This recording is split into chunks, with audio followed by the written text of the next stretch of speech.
Hi guys, यसो बाहिर एकछिन पसल जाउँ भनेर हिँडेको। पुरा पानी परिदिरहेको नि त, झरी एकदम।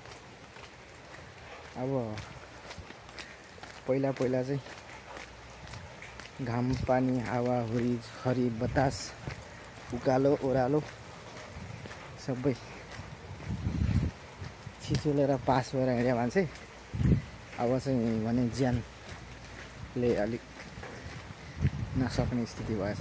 थोरै अहिले झ्याप्प झरीले झ्याप्पै भेटाएको थियो। टाउको चाहिँ पुरा रिङ्गटा लाग्ने गरी देखिरहेको छ।